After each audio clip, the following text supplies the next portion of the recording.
Artificial intelligence is already changing business in the United States. Researchers estimate that about 60% of jobs in advanced economies could be impacted by AI. Like with all technological revolutions, I expect there to be significant impact on jobs. I think if this technology goes wrong, it can go quite wrong. Some companies are already seeing the effects. It basically does the job of 700 full-time agents. And it's happening probably at an unprecedented pace compared to some other industrial revolutions that we've seen historically.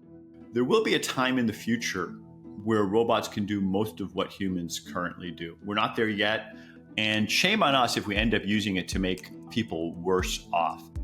Congress so far has focused on research and risk assessment across at least 15 laws on the subject. But experts say there's more work to be done. I've come to the conclusion that it's impossible for Congress to keep up with the speed of technology. Right now, their goal is to basically come up with what's going to be a to-do list for future years. As the development of AI speeds up, politicians are looking into robot taxes, 32-hour work weeks, deepfake mitigation, and robocalls to confront the looming risks. Will the U.S. government be able to control AI tools? Artificial intelligence is making workers more productive.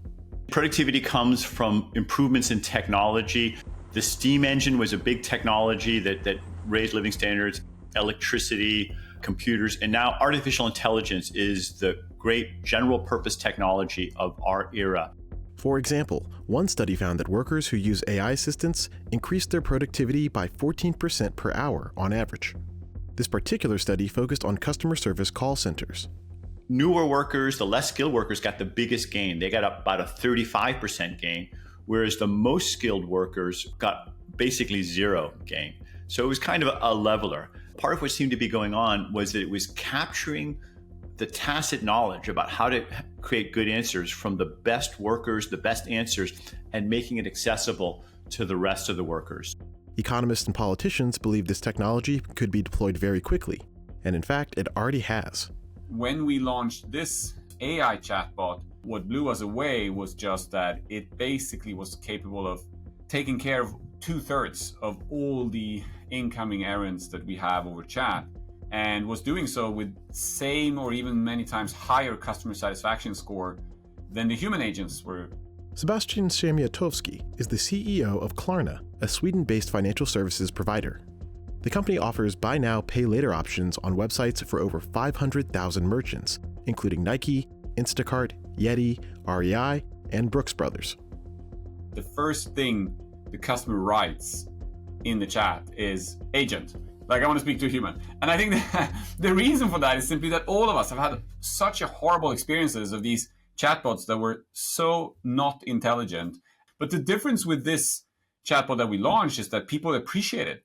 It's fast, it's to the point, it actually resolves their errands. In general, an average time of resolution, so like when the customers start chatting with us and actually resolves the errand, could be about 10 minutes with a human agent, while it's been about 2 minutes with the AI. So I think that unfortunately we may end up having a significant amount of permanent technological employment, that income and wealth inequality will rise.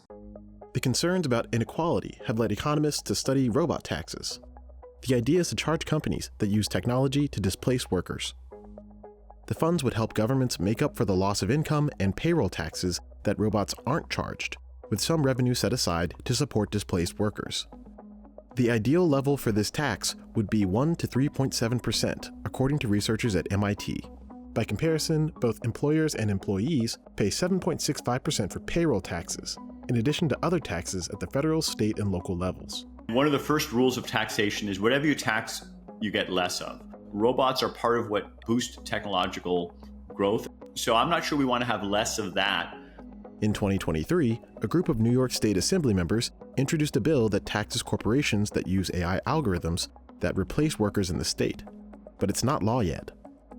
Lawmakers in Washington are far away from deciding on policy details like this. So I wouldn't expect anything on AI right away, at least not a really impressive, comprehensive package. If there is an emergency, say, in the next year, in the next couple of years, that might spur Congress to act. A potential tax on robots would have to be extremely high to alleviate inequality, according to a Kellogg School of Management study. But even then, economists worry that it could shrink the United States' economic competitiveness. Other members of Congress take a different approach in light of the rapid development of AI. For example, Bernie Sanders has proposed shortening the work week to 4 days. Technology has made working people far more productive. And what has been the result of all of that productivity increase for working people? Almost all of the economic gains of that technological transformation have gone straight to the top, while wages for workers have remained stagnant or even worse. Researchers believe that AI tools are not yet well developed enough to fully replace human beings.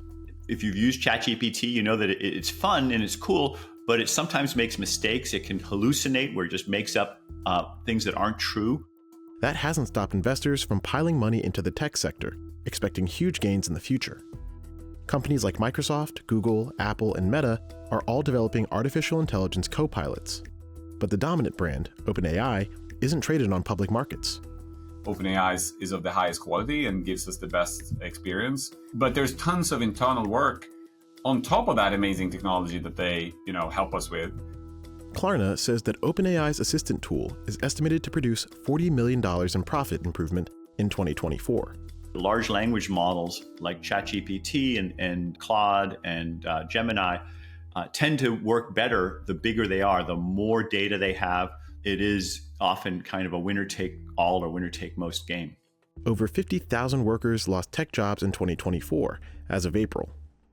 In some cases, leaders are making room for new talent who could develop AI tools. Artificial intelligence is really at play here. When you really look at the numbers of people that are being restructured or being laid off, you're looking at a lot of white-collar jobs. Goldman Sachs predicted that 300 million jobs could change as AI tools roll out. Jobs that involve physical work are less likely to be affected. For example, IBM told its employees that it's cutting down jobs in its marketing and communications division while massively upskilling all of its employees on AI. Revenue per employee is going to be significantly higher than what we've seen historically. And I think it will benefit the employees of those companies because they will also pay more per employee. A survey of 1,400 U.S. business leaders suggests that most corporate executives will hire more people as a result of generative AI, not less. Experts believe that's because the tools currently can make workers more productive, but can't replace them altogether. The technology is having an impact in some parts of the market, but I don't think it's having a broad-based effect yet. Over the coming years, we'll see more effects. The federal government is in a race against time to understand AI before the products become even stronger. Congress failed to meet the moment on social media. Now we have the obligation to do it on AI before the threats and the risks become real. It's not just about the copyright holders of today and those who will generate new copyright with the assistance of AI. It's about whether America will lead the world. In 2024, the House of Representatives launched a task force to address the wide-ranging risks raised by tools that can mimic human thought, language, likeness, and more. A part of the idea behind the task force is if you look at who's on it, it's a bunch of different Democrats and Republicans from various committees. The idea here is to kind of have one coordinating body. So as committees begin to do their work, you do have someone who's kind of keeping an eye on everything that's happening and maybe helping to coordinate a little bit as those bills move through committee and, who knows, potentially come to the floor. Leaders in Washington are relying on the industry itself for some of the answers. The White House has garnered commitments from 15 companies to drive safe development of AI. Smart regulation can be helpful. It can actually even speed up the adoption of technologies and protect people from harms. But at the same time, over-regulating can be harmful and slow down adoption. The U.S. government appears to be moving slower on regulation when compared to its peers. For example, in March 2024, the European Union banned high-risk uses of artificial intelligence, which includes applications in critical infrastructure, healthcare, banking, the justice system, and education. The folks in Brussels, they come up with a lot of bureaucratic rules that make it harder for companies to innovate. The entrepreneurial environment isn't there the way it is in the United States. Which means that Americans may be more exposed to the ups and downs of AI as the technology advances.